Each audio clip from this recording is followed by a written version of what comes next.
Of course it's Tom Cannon who scores, isn't it? A player I said in the summer I wanted us to sign. Oh, happy days, isn't it?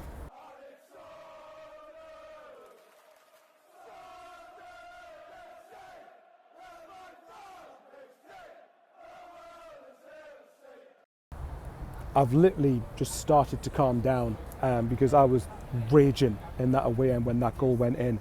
But look, to be fair, look, I'll not bore people with the clean sheet thing. All I'll say is this.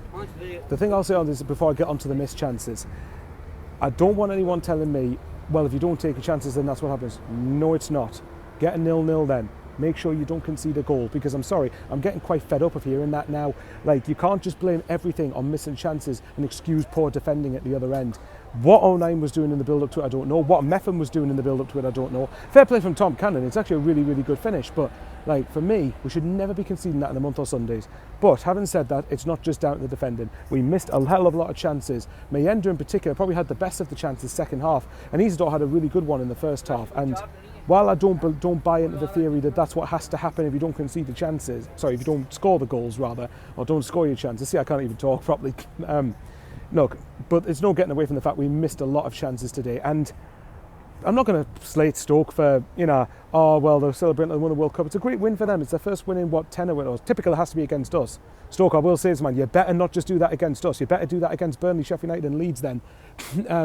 But yeah, couldn't have just waited one more game to get rid of your head coach, couldn't you?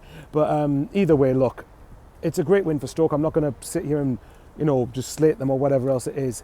It's obviously in their situation, any sort of result is going to be massive for them, and yeah, fair enough. But obviously, I'm still livid at the fact that we ended up getting beat. I would have been annoyed at a 0-0 to be honest, but like, we had so many good opportunities today. But I do obviously feel like if we pulled the trigger a bit more and had gone after them a little bit more, then I honestly think the confidence is so shot to bits at the minute that I really think we could have beaten them. But it doesn't matter. We didn't take chances and we conceded. Well, in the build-up was poor to the goal we did concede. So, you know, at the end of the day, it just says Stoke 1 0. And I think if you want to have any last-ditch hope of top two, and don't anyone in the comments tell me that it's done, because it isn't.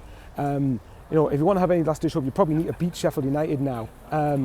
Typical, of course, they draw the game, and of course we don't take advantage of it, which is annoying. But either way, look, it'd be typical Sunderland to lose to Stoke and then to end up going beating Sheffield United on New Year's Day. But stranger things have happened. It's probably unlikely, but stranger things have happened before, so you never know, do you? But anyway, look, trying to see how long is left. Look, we all know how big January is. We know how big January is around the corner. We need to just make sure we at the very least secure a playoff place and make sure we very least consolidate one. But obviously you can tell we're missing the likes of Mundell and Watson, because Mayenda, as much as I bless him, he tries his heart out. He isn't a winger. We know he's not a winger, and he's playing there out of necessity.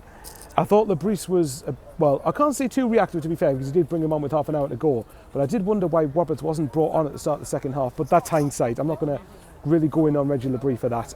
I still stand by my point that in general he's done really well, but his reluctance to change things quicker is something that, not just with him by the way, but annoys me about a lot of managers, how they're not very, they're too reactive to try and change anything. But either way, he did try to change the game, he did try to win it, and I thought Stoke in the first half got him behind us a bit too many times for my liking.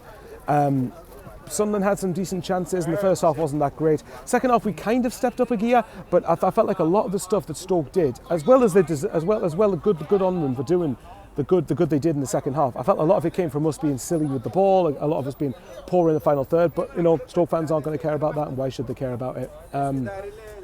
But yeah, that's it. Well, got to get a journey back to the northeast now. We've got 2 home games coming up.